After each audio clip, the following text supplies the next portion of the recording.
Hi guys, in this video we will be talking about normal distribution and standard normal distribution. I'm using both the terms because these are two different terms and these are two different distributions. Many people get confused with normal distribution and standard normal distribution, and we will try to remove their confusions. Many people know it by the name bell-shaped curve, and we will try to understand why it is called bell-shaped curve. Before proceeding further, I would request you guys to kindly share and subscribe my channel. This will help us in promoting free learnings. Let's proceed further.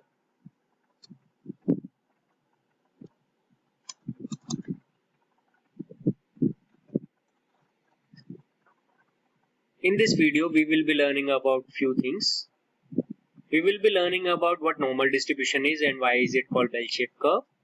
We will also try to understand what standard normal distribution is and why do we compute standard normal distribution, and what exactly is the difference between the two and where these two type of distributions are used.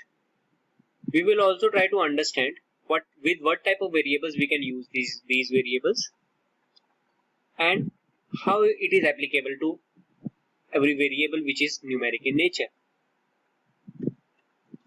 And to understand its applicability, we will also try to understand one simple case study which is applicable to most of the working professionals. That is how bonus distribution happens in the company using normal distribution. Most of the companies use bell-shaped curve or normal distribution only to distribute the bonuses, and this is what we learn at the end of the session, that how do they decide which person will get what percentage of bonus amount.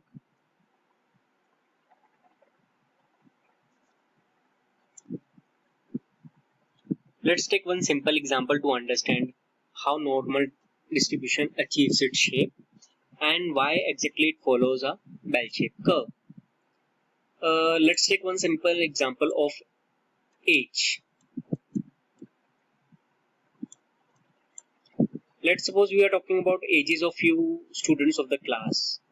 Then age could be, let's suppose the age lies between 15 years to 25 years. And we have many people between the age of 25 to 15. 15 to 25.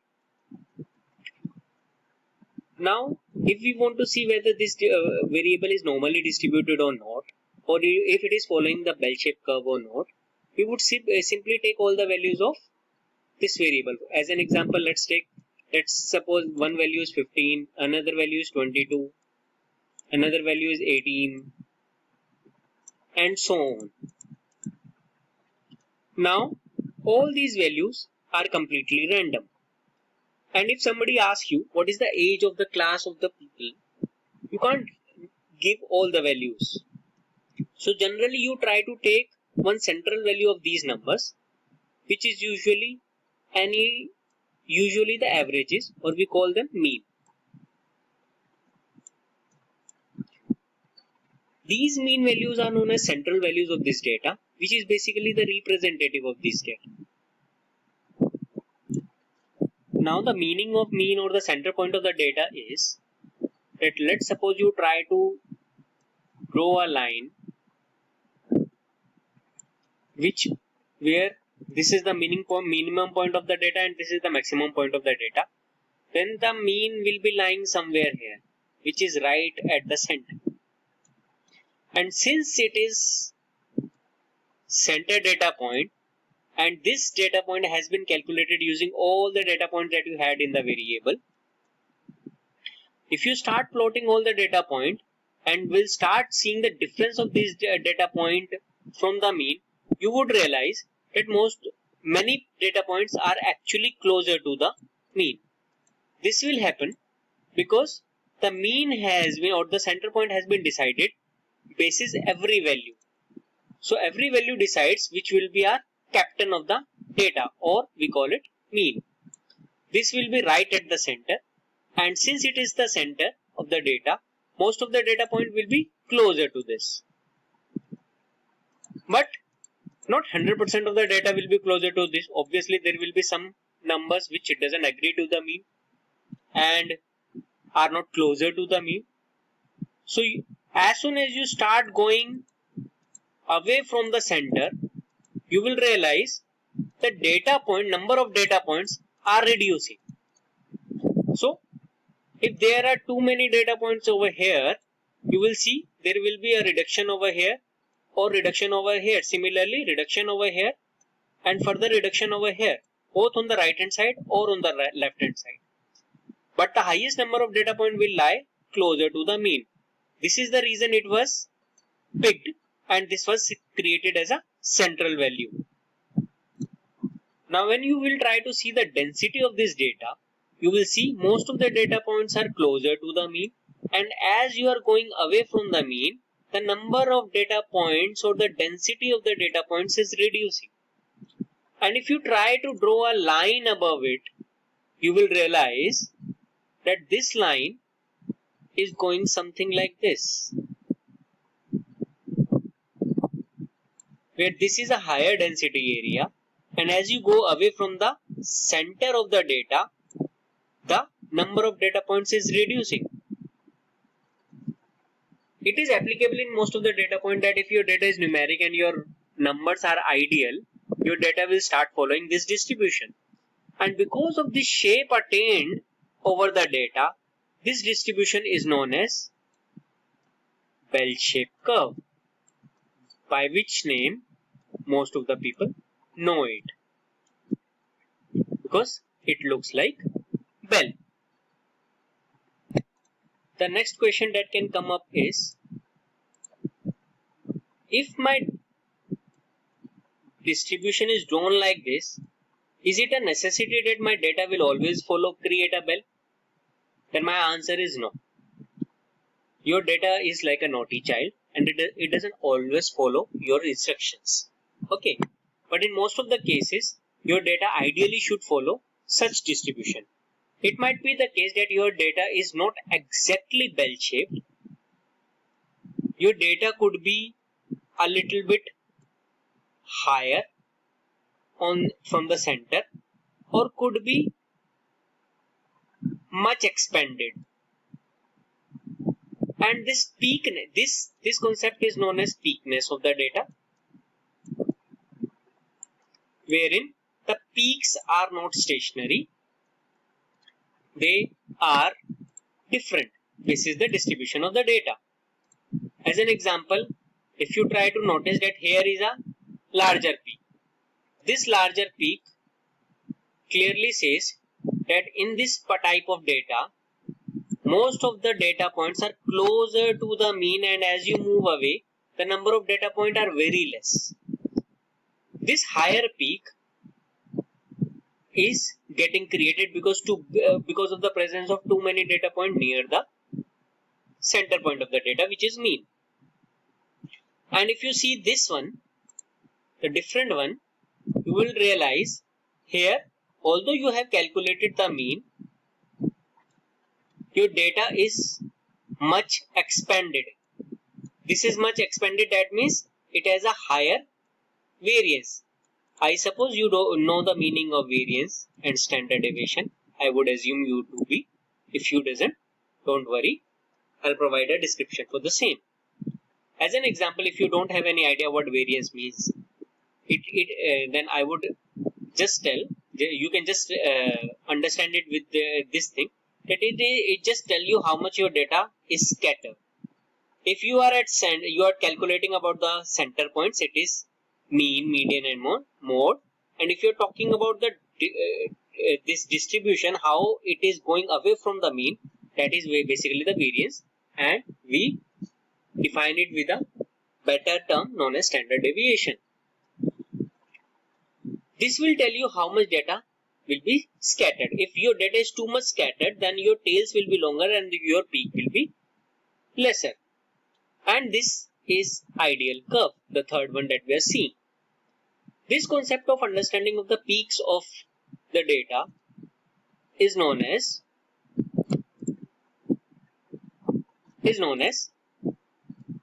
kurtosis. You might have heard this term kurtosis. It is nothing but understanding of the peaks of normal distribution, wherein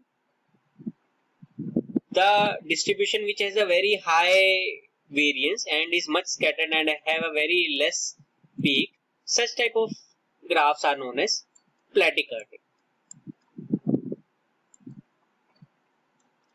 You can remember it by the name of plate because it just looks like a plate. It is plateaukurtic. And the one which is ideal one, which is known as mesokurtic. And the one which have very high peak are known as leptokurtic. So your normal distribution might not be ideal. We might be following different peaks, and understanding of those peaks are known as kurtosis, wherein kurtosis is defined by three types of kurtosis. One is plateaukurtic, another one is mesokurtic, and third one is leptokurtic. You might also see that instead of following the normal shape or normal bell shape, your data has a tail. As an example, your data might be following this format, wherein it is going deeper and deeper on the right hand side, but very less dense on the left hand side. Similarly, it can have a longer tail on the left hand side, but a very less tail on the right hand side. It usually happens with the data which has extreme points. As an example, let's suppose most of your data is within the range of 15 to 25, but you added few more edges which is of higher, but they were very few. Let's suppose there were 50 people. You added 10 more people. They all were of higher range. One was 36-year-old, another one was 50-year-old, another one was 70-year-old, another one was 48-year-old. Since they are farther away points, if you plot them, most of the data point will be closer to mean, but these extreme values will be plotted on the right hand side, which will drag the curve on the right hand side and make this tail longer. Although it is longer, but it includes very less data points. When the tail includes less data point but goes to higher range, it creates a skew part of the curve. And when your data is getting skewed either on the left hand side or on the right hand side, you can get skewed on the left hand side when your lower tail has been added. For as an example, if you had too many children of the lesser age, let's suppose 10-year-old, 8-year-old, 6-year-old, they will again create a longer tail, but with a very few less data points. When your data is getting skewed on the right hand side, your graph is known as right skewed curve, and when it is getting skewed in the left hand side, it is known as left skewed curve, and this concept is known as skewness. So skewness decides whether your normal distribution will have a tail or not, or it will have a ideal curve. Now let's suppose our data is numeric, but when we draw it, it is completely random. Such type of shape can't be said as normal shape, or in this scenario, our data is not following normal distribution. When our data is following normal distribution, then it becomes extremely easy to understand its nature. That is the reason every analytics or modeling professional tries to make their data normal by using different techniques. There are various ways by which you can convert the data and convert it into normal distribution. Because if your data is not following normal distribution, it will show some unexpected results. And to avoid such surprises, everybody tries to convert the data into normal distribution.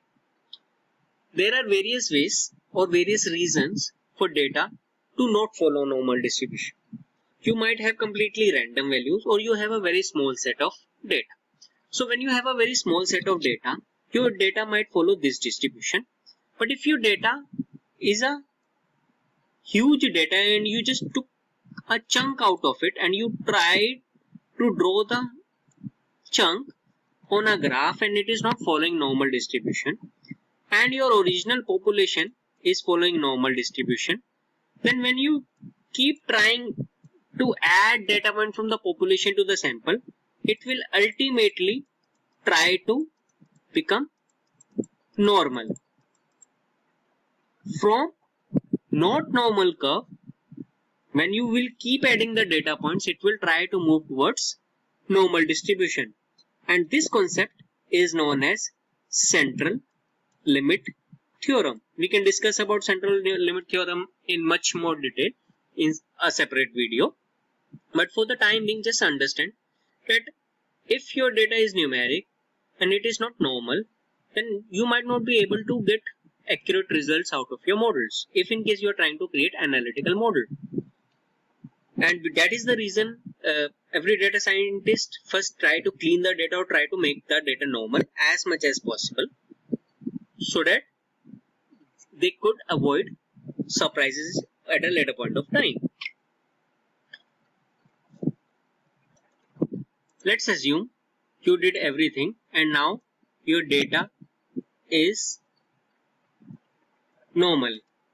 Your normal curve or bell-shaped curve is created by two components of the data.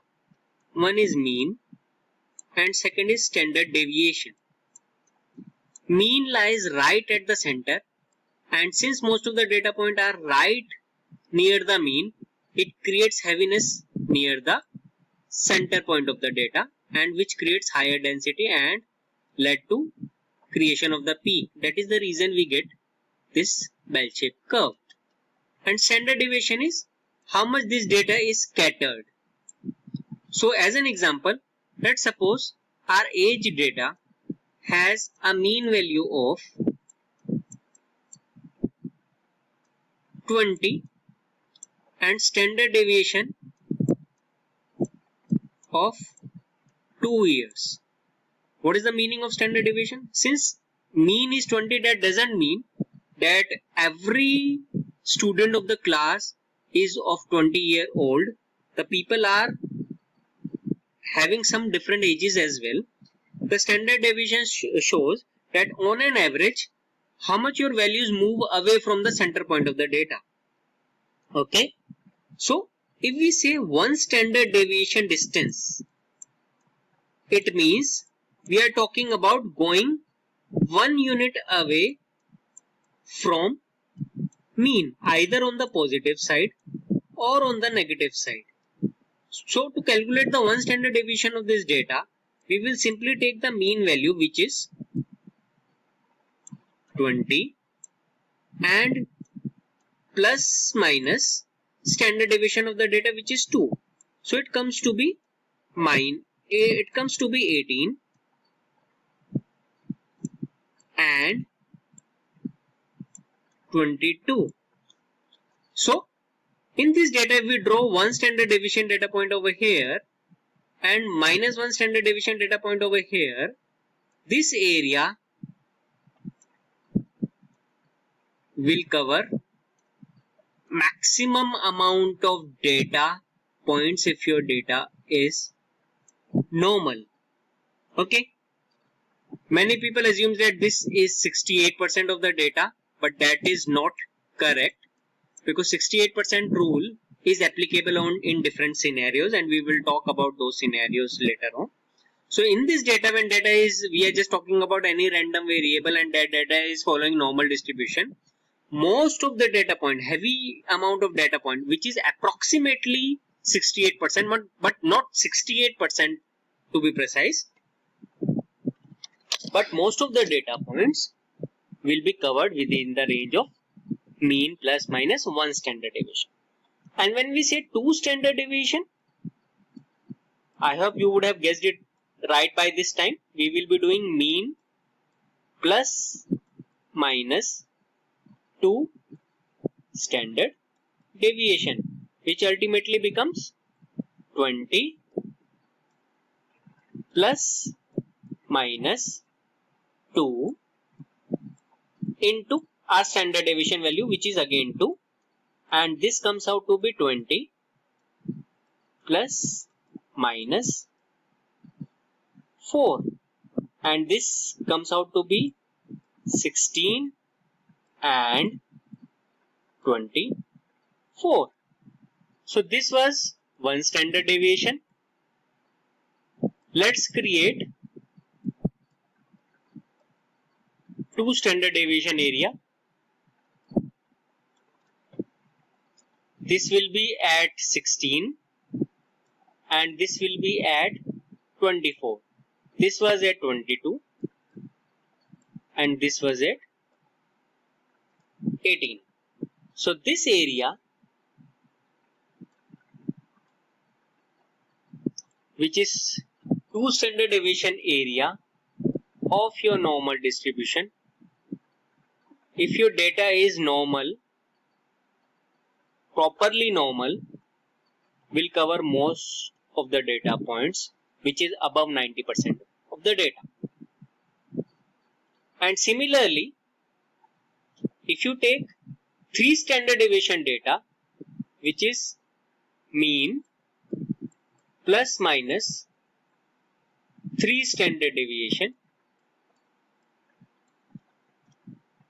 and we will do the same calculation, 20 plus minus 3 into our standard deviation value, which is 2.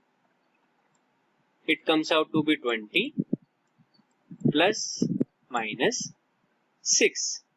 This is 14 and 26. So 3 standard deviation will come over here, 14 and 26. So this much area is covered within 3 standard deviation, which is generally greater than 99%. And by this time it is assumed that approximately all the data points should be covered. It could be 100% as well. And if it is not covered, then the values which are falling at less than minus 3 standard deviation range or higher than 3 standard deviation range, those are extreme values. Like in our case, we had one value of 70 years old person. These are extreme values which will create our tail longer.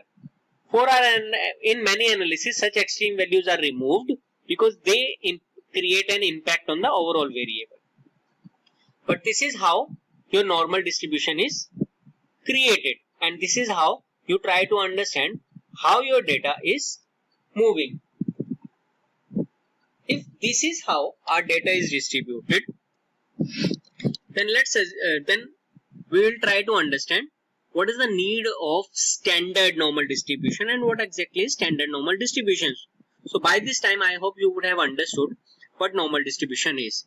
To clear it once again, normal distribution is any distribution which is created from the numeric variable, and when you plot them, will create such distribution that it will form a shape of a bell, wherein most of the data point will be plotted near the center value, and as you go away, the number of data point or the density will start reducing, and in the limit of 3 standard deviation, approximately all the data points should be covered. If some of the data points are still left in the range of 3 standard deviation, then there are high chances that those data points are outliers, and you can take appropriate action to manage those outliers. Now let's try to understand what standard normal distribution is. To understand standard normal distribution in a better way, let's take one example. An example where we have a candidate whose age is 32 years and another candidate whose weight is 75 years. Your management says that just pick up the best candidate out of these two, and you just have these two attributes of them. Now it becomes difficult to identify which is a better person, because higher value will not tell you which person is a most appropriate candidate for you, because weight will always be higher than the age value. And these two variables can't be compared because these two variables have two different units. As an example, age is calculated in years and weight is calculated in kg. And value of year and kg can't be compared, but still you need to identify. So how do you do it? To understand this better, let me tell you one simple example. That let's suppose we have two students, student 1 and student 2. Student 1 has 75% marks and student 2 has 83% marks. You will be able to tell that student 2 is more intelligent and better than student 1 because it has a higher marks. And you can easily compare because these two are comparable. And these two are compared on same scale, which is the scale of 0 to 100. Similar concept is adopted for standard normal distribution. Before proceeding with this particular exercise, let me first tell you that what standard normal distribution is. Standard normal distribution is symmetrical normal distribution.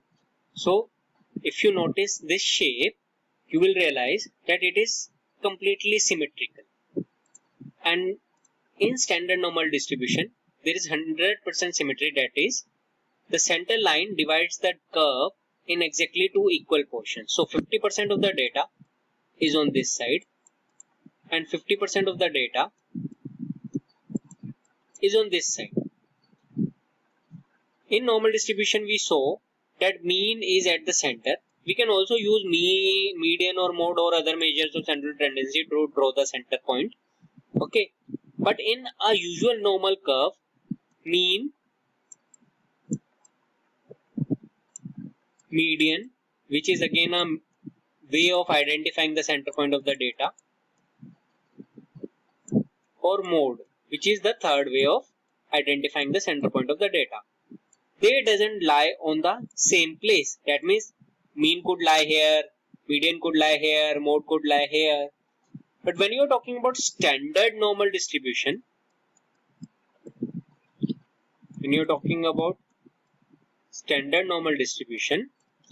mean,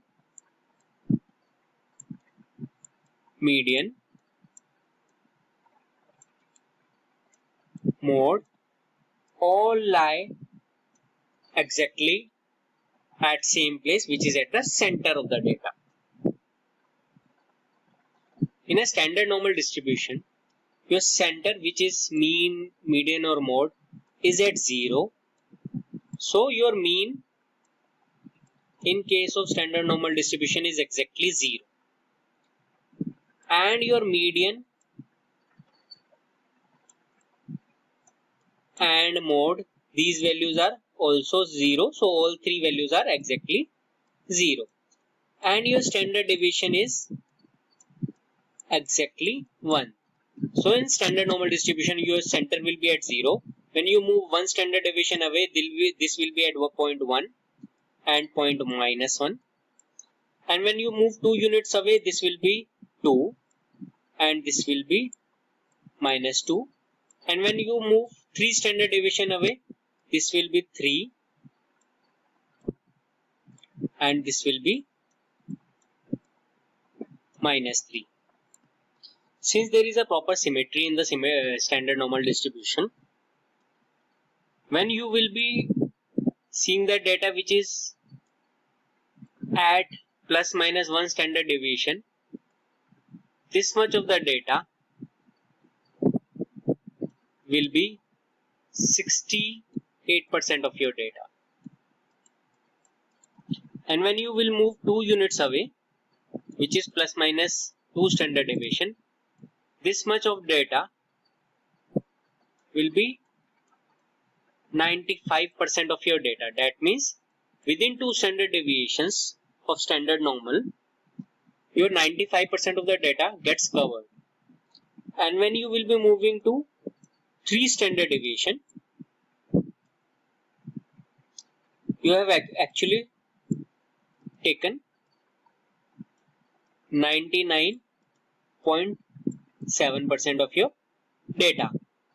Still, there is 0.3% of the data which is left, and this is your outlier. So this standard normal distribution is actually the scale which is used to compare the different values of normal distribution. How they are compared or how they are utilized, that we will see from the example of age and weight. Standard normal distribution actually gives us the power to compare variables which are of two completely different type. That means which are calculated using two completely different scales. Let's see from this example. As we all know that a standard normal distribution has a standard scale wherein the center will be at 0 and standard deviation will be 1. Let's draw a normal curve for age. Let's suppose the value of age is that we are talking about is 32, and let's suppose we know the mean and standard deviation of all the age values, and let's suppose the mean is 10 years and standard deviation is 2 years. Similarly, for weight of 75, let's suppose the mean value is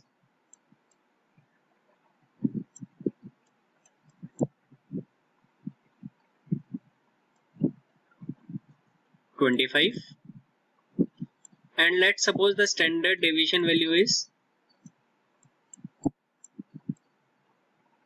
5. Okay. If we draw the curve of these two variables, we would realize that the curve of age variable looks something like this. That center is at 10, and since standard deviation is 2, the value 32 will lie somewhat here at the top right corner. Similarly, for the weight variable, we would realize that center is at 25 and standard deviation is at 5, which basically means next value will be 30 and 75 will be again somewhat at the very right corner. Both the values looks at the extreme right end of the corner, but which is more? For this, we would have to see these values on the standard scale, which is the standard normal scale. Okay, but obviously this has a completely different center and different values. These have completely different center and different values.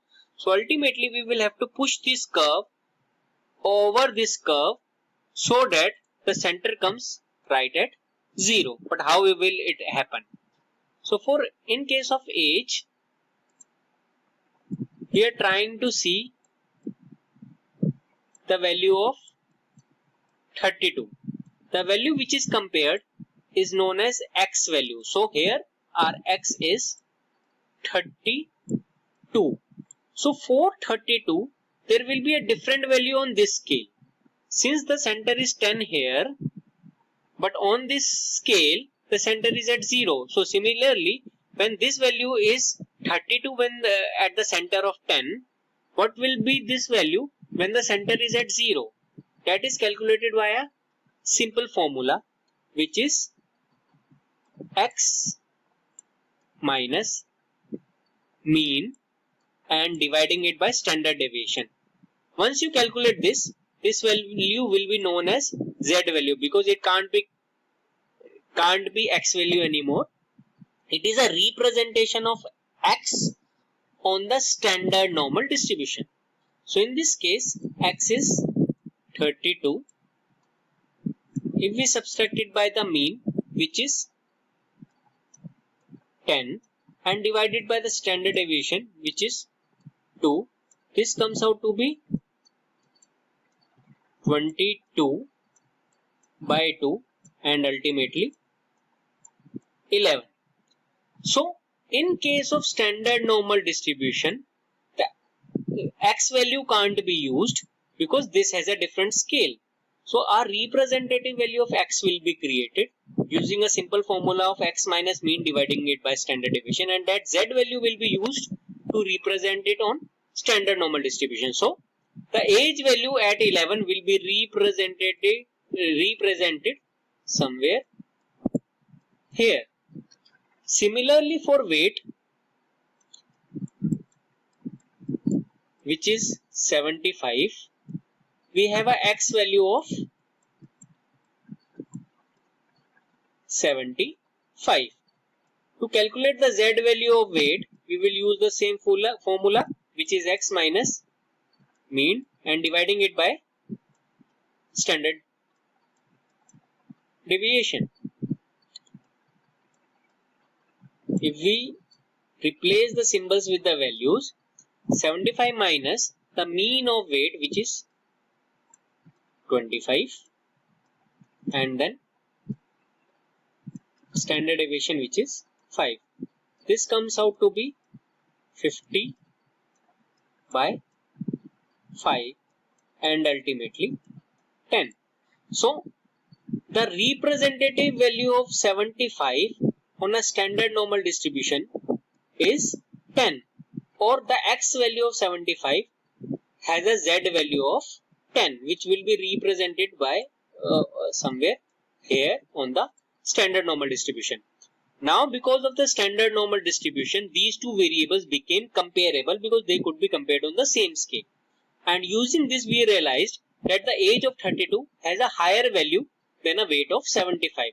So with this, we will pick the person whose age is 32 rather than the person whose weight is 75. By this time, I hope you guys would have understood what normal distribution is and what standard normal distribution is.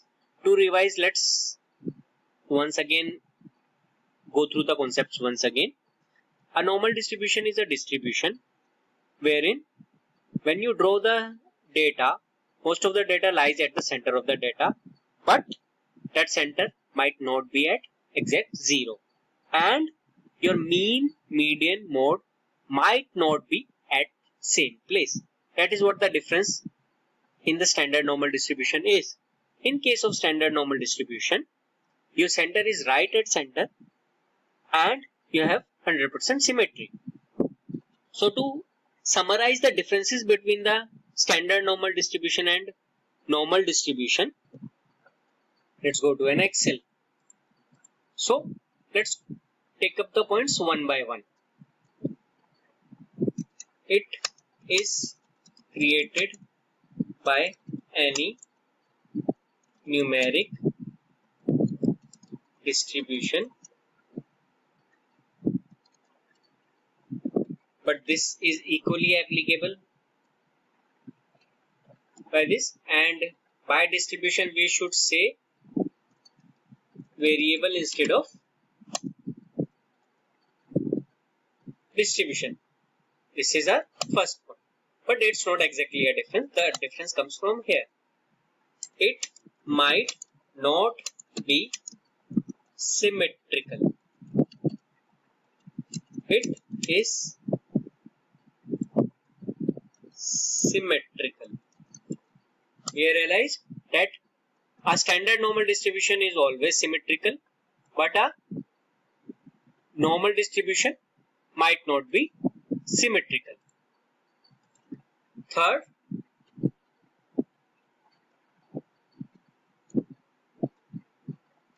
values are represented by X. Here values are represented by Z. Z is the representation of X value of normal distribution in standard normal curve. So Z is just the representation of X on a standard normal curve. In case of normal distribution, you can't compare variables of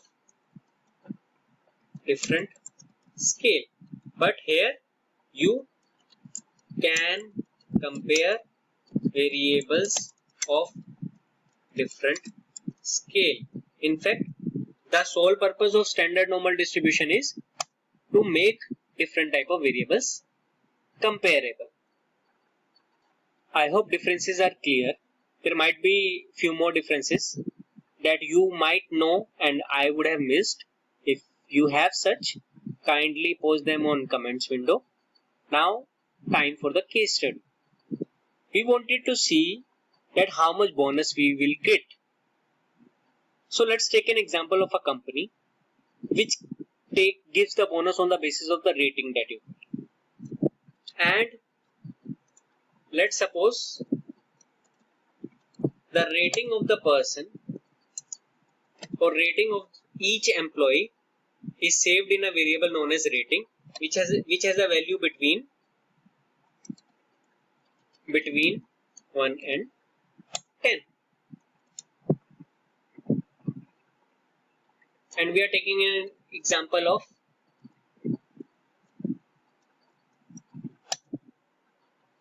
$15 different employees. Now, as a standard company, what it will do is it will try to avoid giving bonus to each and every individual or the low performers. So what they will do is they will first create a normal distribution wherein they will find the average rating.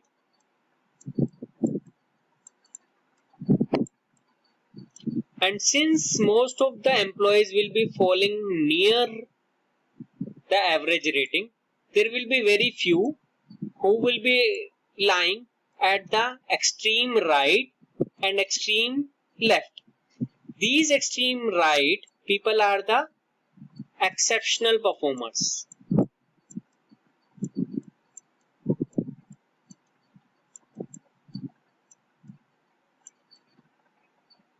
And these lower ones are the worst performers.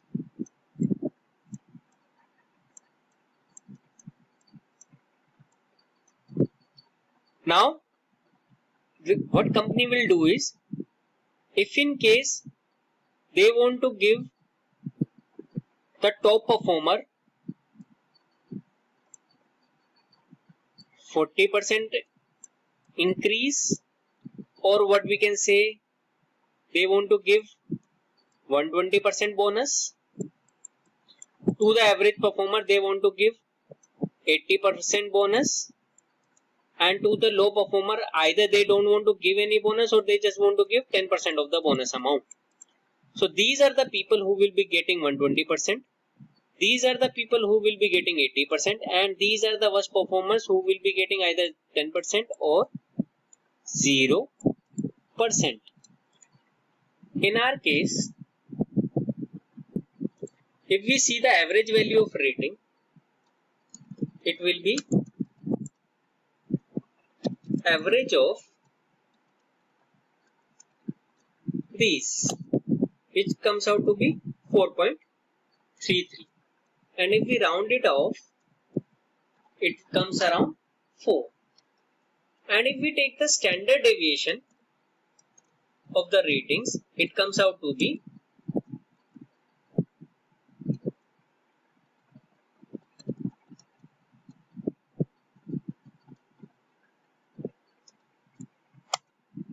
1.95, or we can say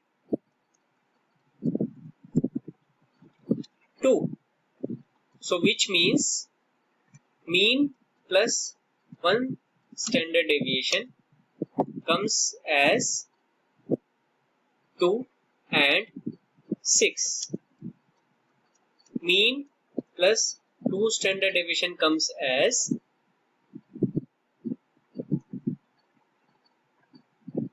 0 and 8. And mean plus 3 standard deviation comes as -2 and 10. Now,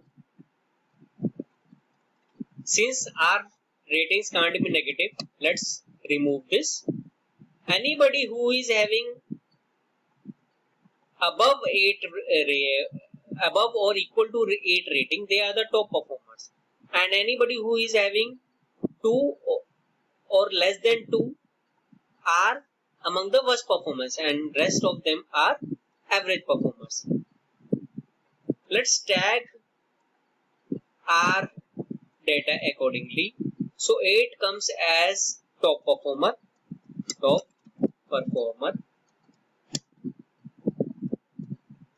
or instead we should write the formula to automate it. If this value is less than equal to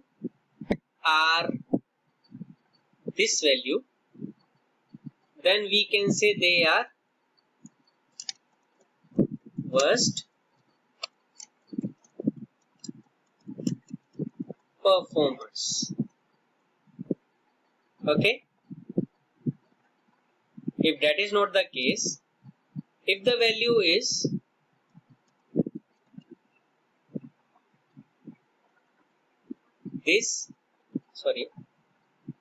if this value is greater than or equal to or above this value,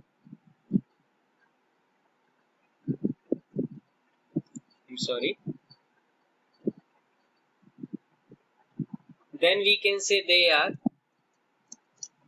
top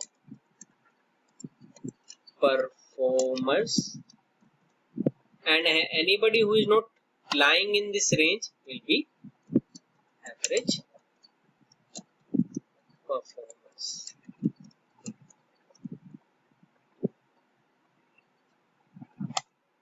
So first one comes as top performer.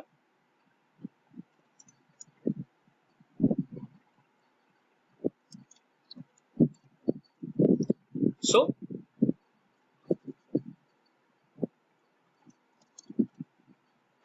if we notice, there are